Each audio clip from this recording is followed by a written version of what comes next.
Hello my dear teachers, welcome to handbook academy. So my dear teachers, ఈ క్లాస్లో previous question పేపర్ని explain చేద్దాం. మరి మ్యాథ్స్ పేపర్ 2కి సంబంధించినటువంటి క్లాస్ ఇది. కంప్లీట్గా చూడండి. ఖచ్చితంగా ప్రతి టెట్లో కూడా గతంలో జరిగినటువంటి టెట్కి సంబంధించిన కొన్ని కాన్సెప్ట్ నుంచి మనకు బిట్స్ రావడం జరుగుతుంది రిపీటెడ్గా. కాబట్టి ఇప్పుడు మనం ఏవైతే ఉన్నాయో ప్రీవియస్ జనవరి 26లో జరిగినటువంటి అన్ని పేపర్స్ కూడా నేను ఎక్స్ప్లెయిన్ చేసే ప్రయత్నం చేస్తాను. పూర్తి చాప్టర్స్ పేపర్ 1, పేపర్ 2 అన్ని మోడల్ పేపర్స్, ప్రీవియస్ పేపర్స్. కాబట్టి ప్రతి వీడియోని మీరు చూడండి. రాబోయేటటువంటి టెట్లో మీకు ఖచ్చితంగా కొన్ని క్వశ్చన్స్ అయినా కొన్ని కాన్సెప్ట్స్ అయినా మీకు రిపీట్ అవుతాయి.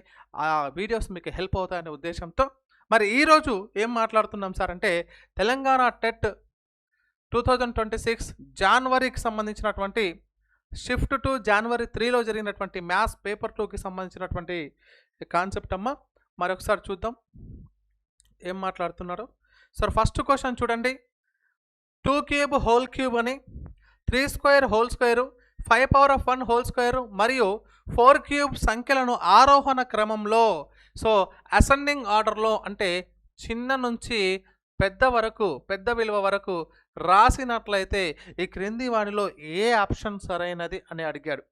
సార్ నేనేం చెప్తాను సార్ అంటే, ఒకసారి బాగా ఆప్షన్స్ని జాగ్రత్తగా గమనిస్తే ఒకసారి చూడండి. ఇక్కడ ఇచ్చినటువంటి ఆప్షన్స్లో ఫస్ట్ వచ్చేసి 2 క్యూబ్ హోల్ క్యూబ్, ఆ తర్వాత 3 స్క్వేర్ హోల్ స్క్వేరు, ఆ తర్వాత 5 పవర్ ఆఫ్ 1 హోల్ స్క్వేరు, తర్వాత 4 క్యూబ్.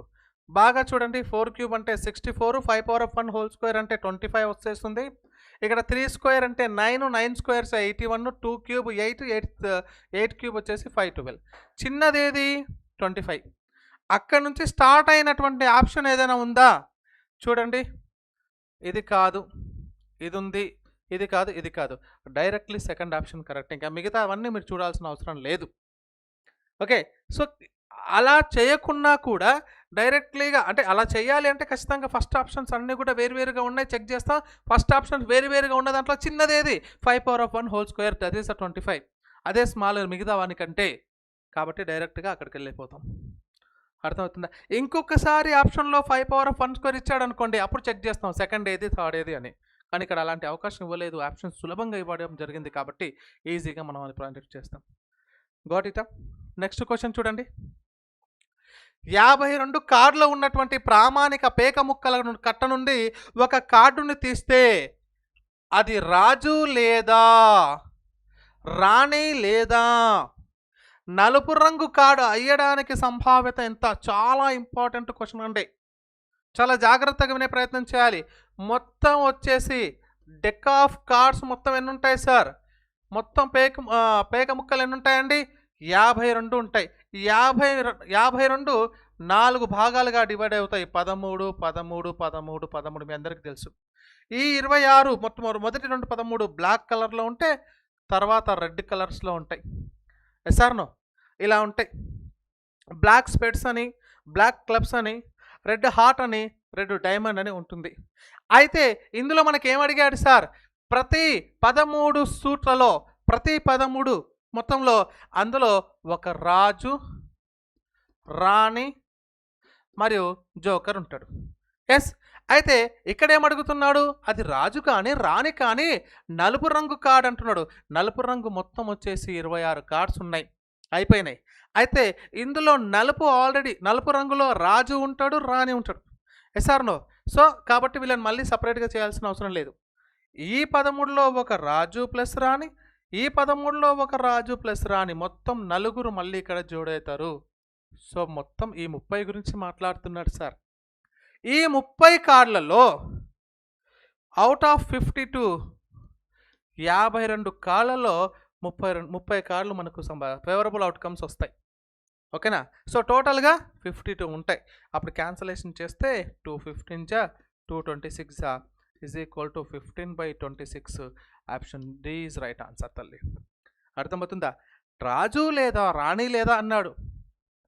ప్రతి 13లో ఒక రాజు ఒక రాణి ఉంటారు. అలా బ్లాక్లో 2 రాణులు 2 రాజులు, రెడ్లో 2 రాజులు 2 రాణులు. అయితే రాజు లేదా రాణి అంటే ఇక్కడ బ్లాక్ మొత్తం కూడా తీసుకోమన్నాడు. మళ్ళీ నలుపు రంగు కార్డు సంభావ్యత అంటే మొత్తం నలుపు రంగులు 26. ఇక్కడ రెడ్లో రాజు రాణి, ప్లస్ రాజు రాణి నలుగురు కలిపితే 30 అవుతుంది. 30 అవుట్ ఆఫ్ 52 మొత్తం 52 కాళ్ళల్లో ఈ రకమైనటువంటి విధానంలో కార్డును బయటికి తీయడానికి కావాల్సిన సంభావ్యత సో 30/52 చేస్తే 15/26. ఇది కాన్సెప్ట్. గాట్ ఇట్ అమ్మా. నెక్స్ట్ బిట్ చూడండి. సమితి Pలోని n మూలకాలు ఉంటే P యొక్క ఉపసమితుల సంఖ్య సబ్సెట్స్ ఆఫ్ సెట్ అంటున్నాడండి. సబ్సెట్స్ ఆఫ్ సెట్ ఏంటి? దాని యొక్క జనరల్ ఫామ్ ఏంటి? 2 పవర్ ఆఫ్ n. ఒకవేళ ఏ అనే సెట్లో 1, 2, 3 అనేది 3 సెట్స్ ఉంటే 3 ఎలిమెంట్స్ ఉంటే ఏ సబ్సెట్స్ ఆఫ్ ఏ ఎన్ని అవుతాయి సార్ అంటే 2 పవర్ ఆఫ్ n అనగా 2³ = 8 సబ్సెట్స్ వస్తాయి అని అర్థం. ఆ n అనేది మూలకాలను తెలియజేస్తుంది, సమితిలో ఉన్నటువంటి మూలకాలను తెలియజేస్తుంది. కాబట్టి subsets of set is equal to 2 power of n. Option 3 is right answer my dear teacher. Number of times సెట్స్లో నుంచి బిట్స్ అడుగుతాడు. ఏమని అడుగుతాడు సార్ అంటే ఉదాహరణకు 32 సబ్సెట్స్ ఉన్నటువంటి ఒక సెట్స్లో ఎన్ని ఎలిమెంట్స్ ఉంటాయి అంటాడు. ఎన్ని ఎలిమెంట్స్ ఉంటాయి సార్ అంటే 2 power of n is equal to 32 చేస్తాం. 32ను 2 పవర్ ఆఫ్ ఏమనగా రాసుకోవచ్చు sir? 2 power of n is equal to 2 power of 5 రాసుకోవచ్చు. n is equal to 5.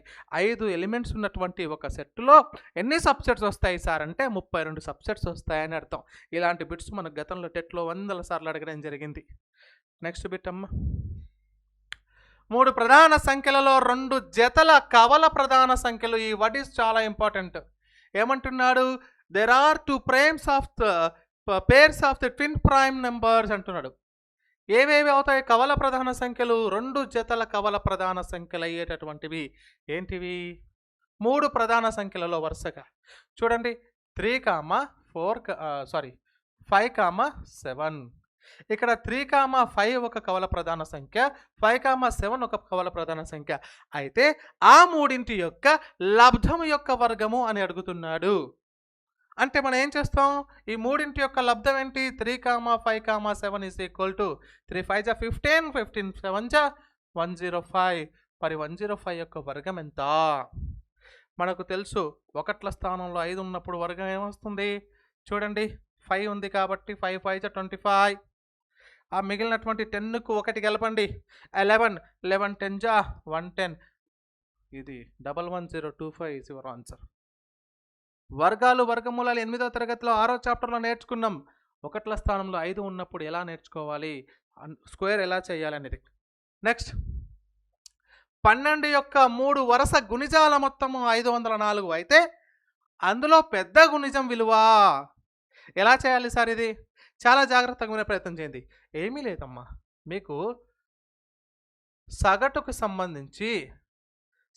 సంబంధించి వరుస సంఖ్యల యొక్క సగటు అన్నప్పుడు మొదటి సంఖ్య, రెండవ సంఖ్య, మూడవ సంఖ్య ఇవి కామన్గా సేమ్ డిఫరెన్స్లో ఉన్నాయి అంటే అంక శ్రేణిలో ఉన్నాయి అనుకున్నప్పుడు, ఇవి వీటి మధ్య గ్యాప్ సేమ్ ఉంది అనుకున్నప్పుడు, అవి వరుస సంఖ్యలు అయినప్పుడు, ఏదో ఒక సంఖ్య యొక్క గుణిజాలు అయినప్పుడు 3 సంఖ్యల మధ్యలో అది మధ్యలదే మనకు సగటు అవుతుంది. మధ్యల సంఖ్య సగటు అవుతుంది. మరి సంఖ్యల మొత్తం ఇచ్చాడు. సంఖ్యల సంఖ్య ఎంత? 3 ఉంది కాబట్టి 3 వరుస గుణిజాల మొత్తము 504. 3తో భాగిస్తే మనకు సగటు వస్తుంది 3 x 3 3 x 3 3 6 18 3 ఎంబుల 24 168 వచ్చింది. సగటు 168. అయితే ఇది 12 యొక్క గుణిజాల్లో మనకు ఏవైనా 3 సంఖ్యలు తీసుకున్నప్పుడు వరుసగా ఆ 3 సంఖ్యల యొక్క మొత్తం 504 అయింది. దాని యొక్క సగటు 168 అయితే దాని తర్వాతి సంఖ్య ఎంత? దాని ముందు సంఖ్య ఎంత? ఇక్కడ -12 చేయండి, ఇక్కడ +12 చేయండి. ఏమొస్తుంది? ఇక్కడ 156 వస్తుంది, ఇక్కడ 180 వస్తుంది. మరి క్వశ్చన్లో ఏమడిగాడు? పెద్ద గుణిజం ఏది అన్నాడు? 180. Third option is right answer. ఆలోచిస్తున్నారా? ఏ రకంగా మనం మాట్లాడుతున్నామండి? క్లియరా? షార్ట్ కట్స్ రూపంలోనే మనం ముందుకు వెళ్తున్నాం. ఒకసారి చూడండి. x ఈజ్ ఈక్వల్ టు -2 అయినట్లయితే y is equal to 2 power of x value ఎంత? అయితే y యొక్క విలువ ఎంత అడిగాడు సార్. జస్ట్ x ప్లేస్లో y వాల్యూ x ప్లేస్లో ఈ x ఈజ్ ఈక్వల్ టు -2ని సబ్స్టిట్యూట్ చేస్తే then y is equal to 1/2 square is nothing but y is equal to 1/4. This is the fourth option, my answer. Got it? చూసి చెప్పవచ్చు, పెద్ద నష్టమైనటువంటి కష్టమైన problem అయితే కాదు. నెక్స్ట్ క్వశ్చన్ చూడండి. ఒక రైలు సగటున 25 మీటర్లు పర్ సెకండ్ వేగంతో ప్రయాణిస్తూ ఏ నుండి బికి గల దూరాన్ని 4 గంటలలో చేరుకుంటే ఏబీల మధ్య దూరం ఎంత అంటున్నాడు సార్. చూడండి, ఇక్కడ ఇచ్చినటువంటి స్పీడ్ వచ్చేసి మనకు స్పీడ్ వేగం ఎలా ఇచ్చాడు, వేగం వచ్చేసి మనకు మీటర్ పర్ సెకండ్స్ రూపంలో ఇచ్చాడు, మీటర్ పర్ సెకండ్స్లో. అయితే డిస్టెన్స్ ఎలా ఫైండ్ అవుట్ చేయమంటున్నాడు సార్, డిస్టెన్స్ వచ్చేసి దూరం వచ్చేసి మనకు కిలోమీటర్లలో వ్యక్తపరచమంటున్నాడు. అన్నప్పుడు ఈ మీటర్ పర్ సెకండ్స్ని కిలోమీటర్స్లోకి కన్వర్ట్ చేయండి. ఎలా కన్వర్ట్ చేస్తాం, 25 ఇంటూ 18/5తో గుణిస్తే 5 5 జా 25 ఈజ్ ఈక్వల్ టు 90. ఈ 90 కిలోమీటర్స్ పర్ అవర్. దాని యొక్క గంటకు ఎన్ని కిలోమీటర్ల దూరం ప్రయాణం చేస్తుంది సార్, రైలు 90 కిలోమీటర్లు ప్రయాణం చేస్తుంది. అంటే అలా 4 గంటలు ప్రయాణం చేస్తుంది అంటే 490, 4 ఇంటూ 90 ఈజ్ ఈక్వల్ టు 360. చాలా సింపుల్ బిట్టు, 360 కిలోమీటర్ల దూరం ప్రయాణం చేస్తుంది. Got it? క్లియరా సార్? నెక్స్ట్ క్వశ్చన్, ఈ బిట్ చూడండి, ట్రిగోనోమెట్రీ నుంచి అడిగాడు. ఈ వాల్యూస్ తెలిసి ఉంటే సరిపోతుంది. Direct theta is equal to 45, sine cos 1/√2, tan cot 1 sec cosec √2 simple 45 వాల్యూస్లో. ఎసార్నో? కాబట్టి డైరెక్ట్గా మీకు కొసెక్ సెక్ 45 అంటే √2 into cot 45 1 minus cosec root theta cosec 45 అంటే √2 మరి ఇంటూ టాన్ 45 అంటే 1. సో √2 1 జా √2 మైనస్ √2 1 జా √2 ఈజ్ ఈక్వల్ టు 0 కదమ్మా. ఏ ఆప్షన్ చూసి చెప్పొచ్చు. మనం ఏం చెప్పా, పైన sin cos tan cot sec cosec రాసుకుంటాం వరుసగా. వాటిలో 45 వాల్యూస్ వచ్చేసరికి సైన్ వాల్యూస్లో 45 ఎలా ఉంటాయి, కాస్ 45 ఎలా ఉంటాయి, 1/√2 ఉంటుంది. టాన్ కాట్లో 1 సెక్కు కొసెక్కులో √2. Got it? ఈ రకంగా మాట్లాడుకుంటాం. నెక్స్ట్ క్వశ్చన్, ఒక సమాంతర చతుర్భుజం భూమి మరి దాని ఎత్తుకు 3 రెట్లు. మరి ఈ ప్రశ్న జనవరి 3 షిఫ్ట్ 1లో వచ్చింది. ఇలాంటి బిట్టే సేమ్ బిట్ ఇక్కడ అక్కడ వచ్చేసి ఏమన్నాడంటే మనకు ఎత్తుకు భూమి అనేది 8 రెట్లు అని చెప్పేసి ఇచ్చాడు బిట్లో. ఓకే, సో అలాంటి బిట్ సేమ్ క్వశ్చన్ వచ్చింది. ఇక్కడ ఏంటి, మనం ఏం తీసుకుంటాం, ఒక సమాంతర చతుర్భుజంలోని భూమి ఎత్తుకు 3 రెట్లు అంట. So base is equal to height is equal to ఏమని చెప్పొచ్చు, భూమి ఎత్తుకు. సో ఎత్తు అనేది మనకు ఫర్ ఎగ్జాంపుల్ ఎక్స్ అనుకుంటే ఇది 3x అవుతుంది బేస్. అప్పుడు వాటి వైశాల్యము 243 అయితే ఎత్తు ఎంత అంటున్నాడు. ఏముందండి, సో BH అంతే, A is equal to BH. A 243 is equal to base 3x into x చేస్తాం. సో 3 1 జా 3 81 జా ఎస్. అప్పుడు 81 ఈజ్ ఈక్వల్ టు x² అయితే x ఈజ్ ఈక్వల్ టు ఏమవుతుంది, 9 అవుతుంది. ఎత్తు అనేటటువంటిది హైట్ అనేటటువంటిది ఏమవుతుంది మనకు 9. Option B right answer. Got it తల్లి? క్లియర్ అమ్మా? అసిస్టెంట్ మ్యాథ్స్లో ఉన్నాం. సో పేపర్ 2 కాన్సెప్ట్స్ చూడగానే ఆన్సర్ చేసేటట్టు ఉండాలి. ఖచ్చితంగా టెట్ పేపర్స్ చాలా సులభంగా వస్తుంది, కన్ఫ్యూజ్ అవ్వద్దు. సిబిటి పరీక్షలు కాబట్టి చాలా సులభంగా వస్తాయి. ప్రతి క్వశ్చన్ని మీరు ప్రాక్టీస్ చేయండి, ప్రతి కాన్సెప్ట్ని కూడా ప్రాక్టీస్ చేయండి. సో మన యాప్లో కూడా క్లాసెస్ అప్లోడ్ అవుతున్నాయి. మీకు ఏదైనా డౌట్ ఉంటే యాప్లో మెసేజ్ చేయండి. అదేవిధంగా మన యాప్ యొక్క లింక్ డిస్క్రిప్షన్లో ఇస్తాను, అక్కడ నుంచి డౌన్లోడ్ చేసుకొని మీరు ప్రాక్టీస్ చేయడం మొదలుపెట్టండి. ఓకేనా? రైట్ అమ్మా. ఒక అంక శ్రేణిలోని 30వ పదము 90, 20వ పదము మరియు 19 పదాల మధ్య భేదం వచ్చేసి 5 అయితే ఆ శ్రేణిలో 9వ పదం ఎంత అంటున్నాడు. చాలా జాగ్రత్తగా వినే ప్రయత్నం చేద్దాం సార్. వెరీ సింపుల్గా 20వ పదము 19 పదాల మధ్య భేదము అంటే వరుస పదాల మధ్య భేదము 5 అన్నప్పుడు క్లియర్గా ఇండైరెక్ట్గా పదాంతరం 5 డిఫరెన్స్ 5 అని చెప్పుకోవచ్చు కదమ్మా. క్లియర్? సో ఈ వర్డ్ నుంచే నేను రాస్తున్నా. లేదు సార్ చేద్దాం సార్ అనుకుంటే 20వ పదాన్ని A+19Dగా రాసుకుంటాం. క్లియరా? ఓకే, అంకశ్రేణిలో ఆధారంగా. సో ఇక్కడ మైనస్ ఇక్కడ A+18Dగా రాసుకుంటాం. ఇస్ ఈక్వల్ టు 5 అని చెప్తాం. సరే, A+19D మైనస్ ఇక్కడ A-18D ఈజ్ ఈక్వల్ టు 5. ఈ plus A minus A cancel. 19Dలో నుంచి 18D పోతే ఒక D మిగులుతుంది, D ఈజ్ ఈక్వల్ టు 5. అంతేగా, వరుస సంఖ్యల మధ్య భేదము 5 అన్నప్పుడు అదే పదాంతరము. Clear, D is equal to 5 వచ్చింది. ఇంకేం కావాలంట, 30వ పదం 90 అయినప్పుడు 9వ పదం ఎంత? ఒక చిన్న లాజిక్ మాట్లాడతాం సార్ ఇక్కడ. సో 30కి 9కి మధ్య డిఫరెన్స్ ఎంత ఉంది? 21 ఉంది, అవునా కదా? సో 21 ఉంది. సో మనం ఏం చేస్తున్నాము, ఇక్కడ 20వ పదం 19వ పదాల మధ్య డిఫరెంట్ 5 వచ్చింది. ఓకే రైట్, 20వ పదం ఉంది, 30వ పదం సారీ, 30 నుంచి 9 తీసేయండి, ఈక్వల్ ఎంత వస్తుంది? 21 వస్తుంది. 21. మరి 21 పదాల మధ్య డిఫరెన్స్ గ్యాప్ ఉంది కదా, అప్పుడు ఏం చేస్తున్నాను నేను, డైరెక్ట్గా మనం ఇక్కడ 90లో నుంచి 21 ఇంటూ 5 చేసేస్తే సరిపోతుంది. So 90 minus 21 5 105 is equal to -15 is your answer. Got it? -15. లేదు సార్ ఇదంతా వద్దు, నేను ఏ కనుక్కుంటాను సార్ అనుకున్నా కూడా డి వచ్చింది, ఏని కావాలి, ఏ ప్లస్ 29 డి తీసుకోండి, ఇక్కడ 5 పెట్టుకోండి. సో ఏ ప్లస్ 29 ఇంటూ 5, ఇక్కడ 90, 29 ఇంటూ 5. సో చేస్తే ఏమొస్తుంది, ఏ ప్లస్ 29 5 జా, సో 5 9 జా 45, 5 2 జా 10, 145.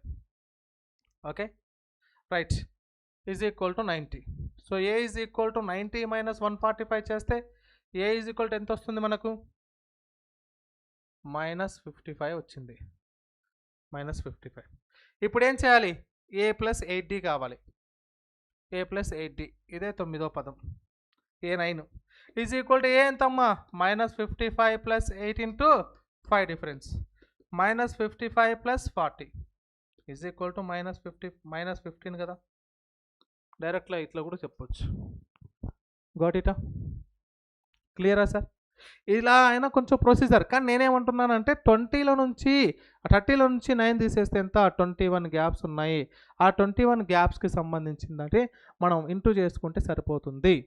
దాన్ని 90లో నుంచి సబ్ట్రాక్షన్ చేయండి, అప్పుడు 9వ పదం మీకు వచ్చేస్తుంది. Okay, next question.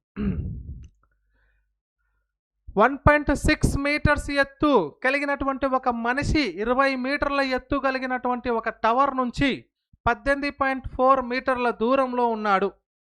ఆ మనిషి కన్ను టవర్పై చివరితో చేసే ఊర్ధ్వ కోణం అన్నాడు. చాలా చాలా ఇంపార్టెంట్ సార్. చూడండి ఒకసారి, నేనేం చేస్తున్నాను, డయాగ్రామ్ వేస్తాను ఇక్కడ. ఫస్ట్ వచ్చేసి ఒక మనిషి అనుకుందాం, ఇది ఇక్కడ నుంచి ఇక్కడికి డిస్టెన్స్లో ఉన్నాడు, రైట్. ఇది హైట్, రైట్.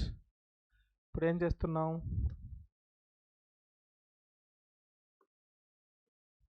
ఓకే, మీకు అర్థం కావడానికి ఈ ప్రయత్నాలు కొంచెం ఇక్కడ చూస్తున్నారు.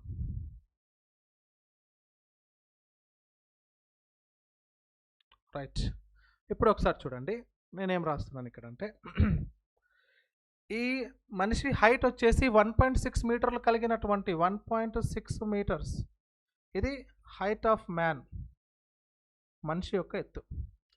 1.6 మీటర్ ఎత్తులో మనిషి ఉన్నాడు.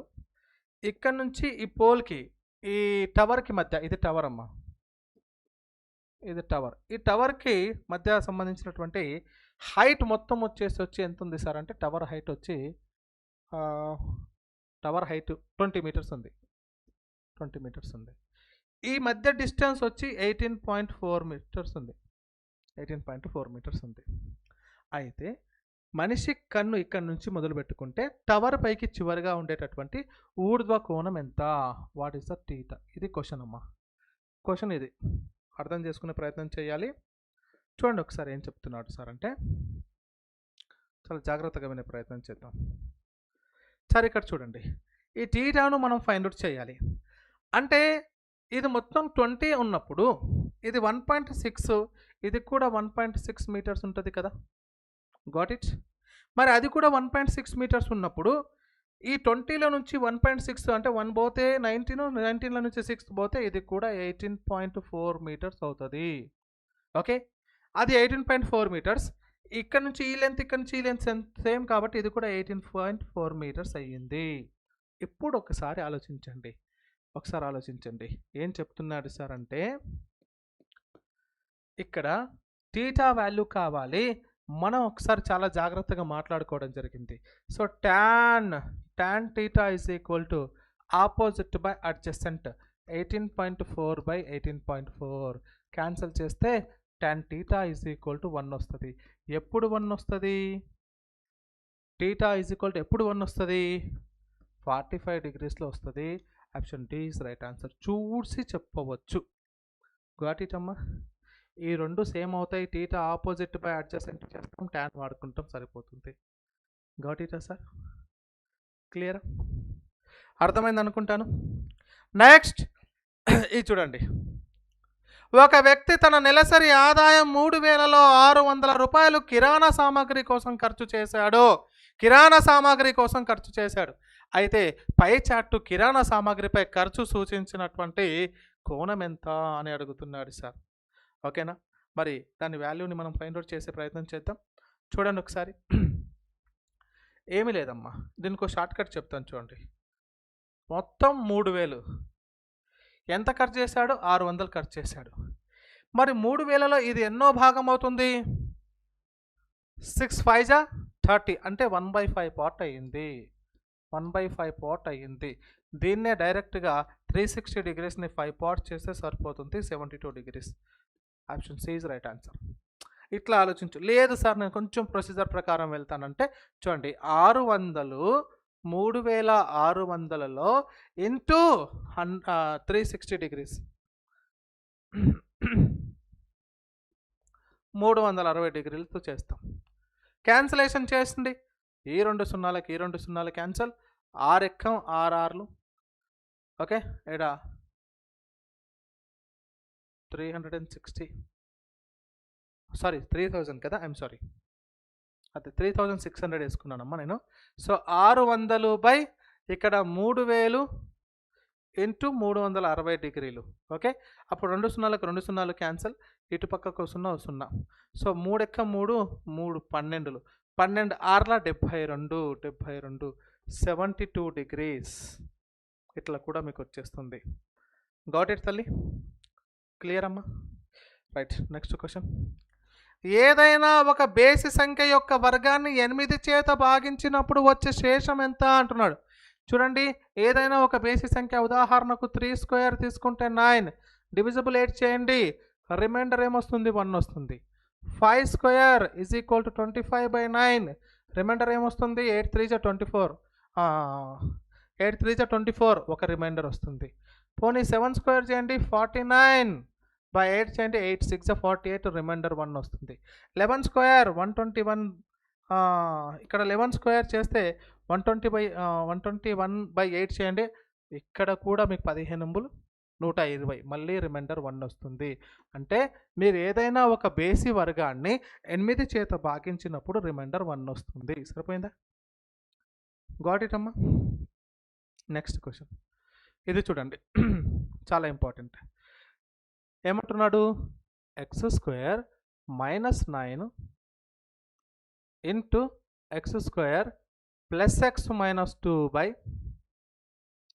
x² - 4x plus 3 into x plus 2. చూడండి ఒకసారి. ఇప్పుడు మన క్యాన్సిలేషన్ అయితే ఏమొస్తుంది ఆన్సర్, మిగిలేదు ఏది అనేది క్వశ్చన్.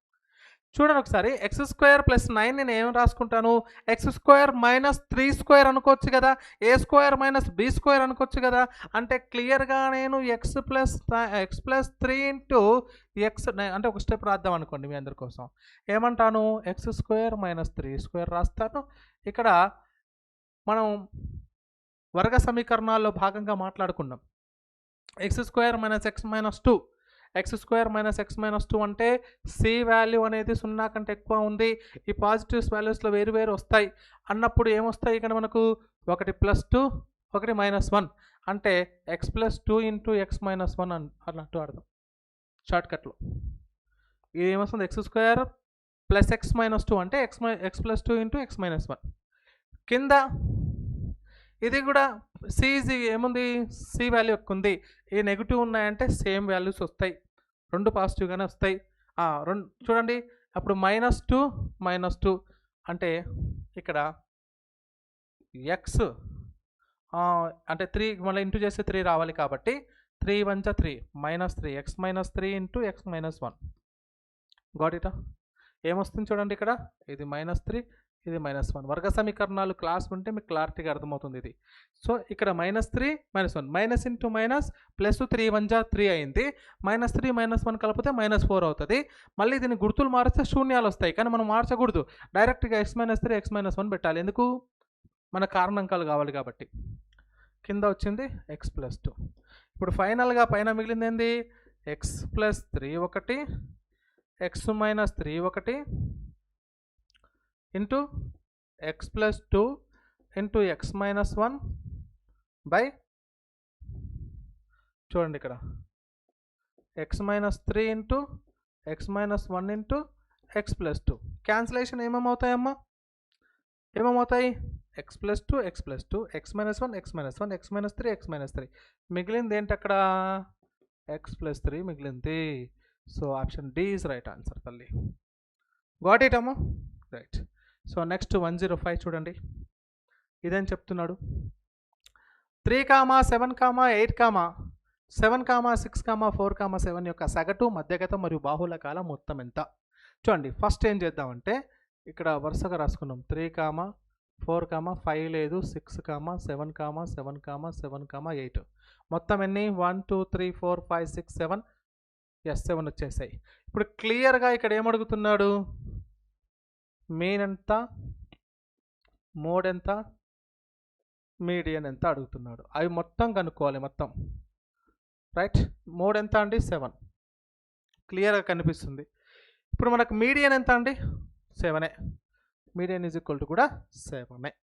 సో ఇప్పుడు మనకు ఇచ్చినటువంటి ఆప్షన్స్లో గరిష్ట కనిష్టల మధ్య వాల్యూ ఉండాలి. తీరా చూస్తే మనకు 23 అయితే కాస్ అవ్వదు కాబట్టి ఒక ఆప్షన్ తీసేయచ్చు. అయినా సరే మనం సమ్ మీన్ చేయాల్సిందే. సో ఇప్పుడు సమ్ చేద్దాం. నేను ఇవి రెండు కలిపితే 10 అండి.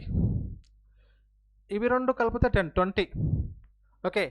20 + 14 34 34 + 8 42 42/7 నెంబర్స్ ఉన్నాయి ఈజ్ ఈక్వల్ టు 6. ఇది ఎంత వచ్చింది 6 మొత్తం కలిపితే 20. Option A is right answer. Very simple. Sum of observations by number of అబ్జర్వేషన్లో సమ్ నేను 3 + 4 7 7 ఇట్లా చేయాలి.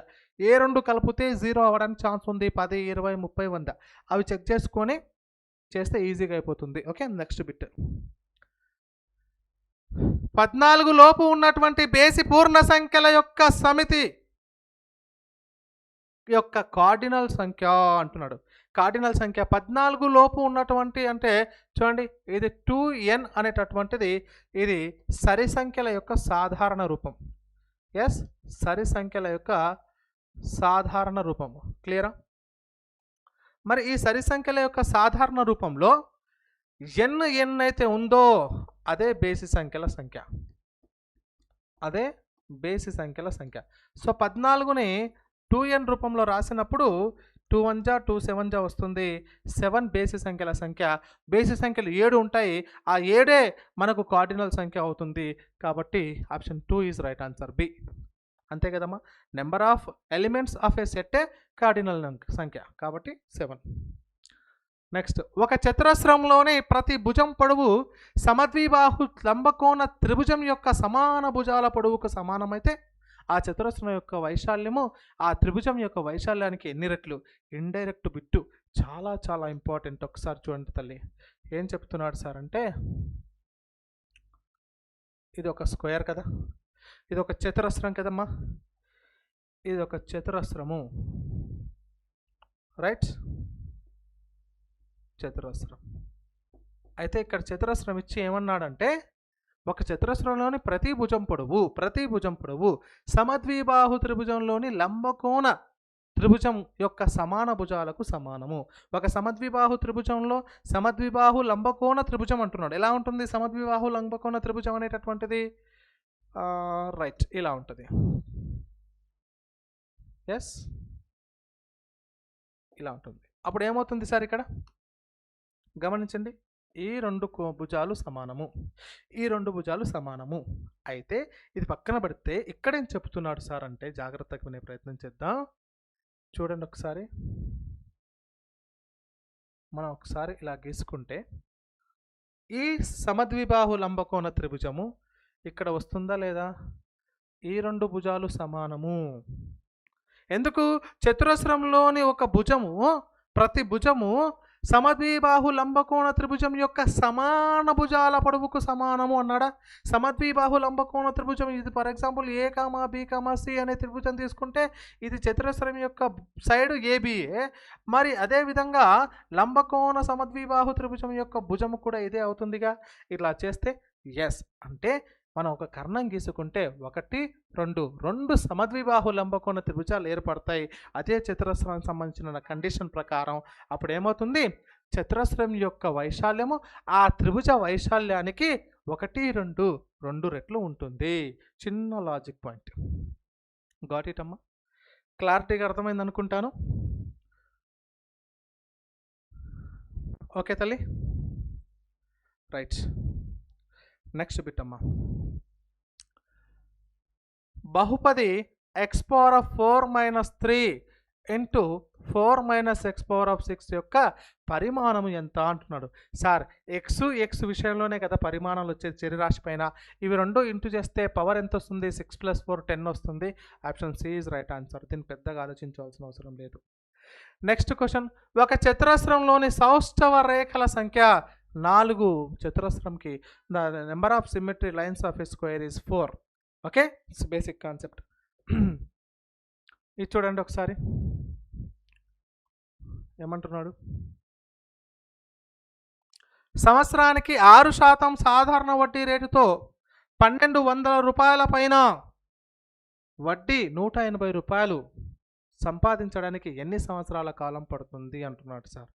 చాలా సింపుల్ బిట్టే, నష్టమేం లేదు. ఇప్పుడు ఏం చేస్తున్నాం మనం అంటే నేనేమంటానంటే 1200 అసలు, దీనిపైన ఇది మనకు ఎంత సార్ అంటే 100% అనుకుందాం. ఓకే, 100%. దీనిపైన మనకి ఏం కావాలి? 180 రూపాయల వడ్డీ కావాలి. అంటే 180 రూపాయలు ఇంటూ బై 1200 ఇంటూ, సరే మీకు షార్ట్ కట్ చెప్తా. 1200 రూపాయలు మనకు 100% అయినప్పుడు 180 రూపాయలు ఎంత శాతం అవుతుందో కనుక్కుంటే ఆ శాతాన్ని 6%కి ఎన్ని టైమ్స్ ఉంది, ఎంతవరకు ఉందో గమనించుకుంటే అదే సంవత్సరాలు అవుతాయి. ఈజీగా సింపుల్గా షార్ట్ కట్. ఏంది? తక్కువ కదా, 1200కు 100 అయినప్పుడు 180కి తక్కువ పర్సెంటేజ్ వస్తుంది. కాబట్టి తక్కువ బై ఎక్కువ ఇంటూ 100. అప్పుడు ఈ 2 సున్నాలకి ఈ 2 సున్నాలు క్యాన్సల్. 12 ఎక్కం 12 లేదా 12 ఎక్కం 12, 12 ఎక్కం 12, 12 5లు ఈజ్ ఈక్వల్ ఎంత వచ్చింది సార్ అంటే 15% వచ్చింది. ఈ 15% నేను ఎలా డివైడ్ చేయొచ్చు? సంవత్సరానికి 6% కింద ఒకసారి 6% ప్లస్ మరొకసారి 6%, 12 అయింది. తర్వాత 3%, ఒక సంవత్సరం హాఫ్ ఇయర్ అంటే 2.5 సంవత్సరాల కాలానికి అయిపోయింది కదా. లాజిక్ అర్థమవుతుందా సార్? చాలా సింపుల్. నెక్స్ట్ బిట్ తల్లి. ఓకే, ఇది చాలా ఇంపార్టెంట్ అమ్మా, వచ్చింది గతంలో కోఆర్డినేట్ జియోమెట్రీ నుంచి. ఏమడుగుతున్నాడు? -1, -2, 1, 0, -1, 2, -3, 0 బిందువులచే ఏర్పడేటటువంటి చతుర్భుజం ఏమవుతుంది అని అడుగుతున్నాడు. ఓకేనా? కొంచెం గ్రాఫ్ పైన బాగా గిప్పుంటే డైరెక్ట్గా డయాగ్రామ్ వేసుకొని చెప్పొచ్చు ఏదవుతుంది అనేది. లేదు అనుకుంటే ఇంకొక మాట చెప్తాను చూడండి. ఇక్కడ పోయటమ్మా, సరే ఏదో మామూలుగా అనుకుందాం. ఏ డయాగ్రామో తెలియదు, అది మరి సమాంతర చతుర్భుజమా, రాంబసా, ట్రపీజియమా, చతురస్రమా తెలియదు. కాబట్టి ఒకటి వేసుకున్నా. ఇప్పుడు నేనేం చేస్తానంటే దీంట్లో డిస్టెన్స్ బిట్వీన్ 2 పాయింట్స్ ప్రకారం ఒక ఫార్ములాని ఫైండ్ అవుట్ చేస్తాను నేను. ఏ రకంగా చూడండి ఒకసారి. డిస్టెన్స్ బిట్వీన్ -1, -2 ఇది ఏ అనుకుంటా. -1, -2 రైట్. ఇదేమో బి అనుకుందాం 1, 0. సి వచ్చేసి -1, 2. ఓకే, డి వచ్చేసి -3, 0. ఇది సి. ఇప్పుడు ఏసీ డిస్టెన్స్ ఎంత? ఏసీ డిస్టెన్స్ ఎంత చూడండి. ఏసీ కావాలి కాబట్టి √(x2 - x1) plus y2 - y1² మాత్రం మాట్లాడుకుంటాం. అప్పుడు చూడండి x2 ఎంతమ్మా? -1 ఆఫ్ -1 -1 - ఇంటూ -1 అంటే +1 వస్తుంది. ఇది హోల్ స్క్వేర్ ప్లస్ y2 ఎంత 2 మైనస్ ఆఫ్ -2 2 మైనస్ ఆఫ్ -2 అంటే +2 వస్తుంది. ఇది 0 ఇది 4 స్క్వేరు. ఓకే, √4 అంటే ఆన్సర్ 4 యూనిట్స్ వచ్చింది. 4 యూనిట్స్ ఇది ఒకటి వచ్చేసింది. నెక్స్ట్ బీడీ ఈజ్ ఈక్వల్ ఎంత? బీడీ ఏమవుతుంది చూడండి, -3 of -1 so -4 whole square directly plus 0 whole square అంటే ఇక్కడ కూడా 16 వస్తుంది. √16 ఈజ్ ఈక్వల్ టు 4 యూనిట్స్. ఇది 4 యూనిట్స్ వచ్చింది, ఇది 4 యూనిట్స్ వచ్చింది. అంటే కర్ణాలు సమానంగా ఉన్నాయి. ఫస్ట్ మీరు కర్ణాలే ఫైండ్ అవుట్ చేయాలి. కర్ణాలు సమానంగా ఎందులో ఉంటాయి? సమాంతర చతుర్భుజంలో ఉండవు, రాంబస్లో ఉండవు, ట్రపీజియంలో ఉండవు. డైరెక్ట్ చతురస్రం ఇస్ ఆన్సర్ అంతే. లేదు నేను అడ్జసెంట్ యాంగిల్స్ అడ్జసెంట్ సైడ్స్ కూడా ఫైండ్ అవుట్ చేస్తా సార్, ఆసన్న భుజాలు సమానంగా ఉంటాయా సార్ అంటే ఆసన్న భుజాల యొక్క డిస్టెన్స్ కూడా ఫైండ్ అవుట్ చేయండి, అవి కూడా సమానంగా ఉంటాయి. ఓకేనా? రైట్ అమ్మా, ఇది క్లారిటీ. ఆ తర్వాత నెక్స్ట్ చూడండి 4920 నుంచి ఏ కనిష్ట సంఖ్యను తీసివేసినా అది వచ్చే ఫలితం యొక్క ఘనమూలము 17 అవుతుంది అన్నాడు. సార్ 17 యొక్క ఘనమూలం కావాలి. చూడండి క్లియర్గా 4920 అంటే మనం ఇలా ఎల్సిఎం తీసుకుని ఇదంతా అవసరం లేదు. సింపుల్గా 17 యొక్క ఘనమూలం కావాలి అంటే అది దీని యొక్క ఘనమూలం 17 అవుతుంది అంటున్నాడు కదా. 17 క్యూబ్ ఎంత అవుతుంది ఫస్ట్ అది చూసుకోండి. సింపుల్గా 17 × 17 × 17 క్యూబ్ కూడా రాసుకోవాల్సిన అవసరం లేదు. 7 7 జా 49 అంటే ఇక్కడ 9 వచ్చింది. సో 9 7 జా 63 అంటే యూనిట్ ప్లేస్లో 3 ఉండాలి. యూనిట్ ప్లేస్లో 3 ఉండాలి అంటే 0లో నుంచి ఏది సబ్ట్రాక్షన్ చేస్తే సరిపోతుంది? 7. That is the C answer. ఈ ఇచ్చిన ప్రశ్న ప్రకారం ఇలా చేస్తే సరిపోతుంది. Got it? Next question 113. 0 అనేది ఒక సహజ సంఖ్య. 0 కాదు, 0 అనేది సహజ సంఖ్య కాదు, అందులో 1 నుంచి ప్రారంభమవుతాయి. అకరణీయ సంఖ్య అవుతుంది, కరణీయ కాదు, ప్రధాన సంఖ్య కాదు. Option B is right answer. Direct bit 0 is a one of the rational number is also. Next Hindu సంఖ్యామానంలో ఉన్న 4 అంకెల సంఖ్య ఎంత? 4 అంకెల సంఖ్య ఎంత అంటున్నాడు సార్. 4 అంకెల సంఖ్య ఎన్ని అవుతాయి అంటే లార్జ్ నెంబర్స్ ఎన్ని అవుతాయి? 999 ఉంటాయి మొత్తం. గరిష్ట సంఖ్య మైనస్ కనిష్ట సంఖ్య ప్లస్ 1 ఎన్ని ఉంటాయి 4 అంకెల సంఖ్యలో అంటే ఇలా చేయాలి. చేస్తే ఏమవుతుంది? So 10,000 minus 1000 is equal to 9,000. So first option is right answer. A is right answer. అర్థమవుతుందా? సో 4 అంకెల సంఖ్య ఎంత సార్ అంటే 9,000 ఉంటాయి. సో ఇది మనం ఈరోజు మాట్లాడుకున్నటువంటి జనవరి 3 షిఫ్ట్ 2కి సంబంధించినటువంటి కాన్సెప్ట్. కాబట్టి అందరూ కూడా పూర్తిగా ఇక్కడ వరకు కనుక వింటే మన యాప్ యొక్క లింక్ను డిస్క్రిప్షన్లో ఇస్తాను, అక్కడ నుంచి డౌన్లోడ్ చేసుకోండి, ఫ్రీ క్లాస్లో జాయిన్ అవ్వండి. అదేవిధంగా లైక్ చేయండి, కామెంట్ చేయండి. Thank you for watching. Have a nice day.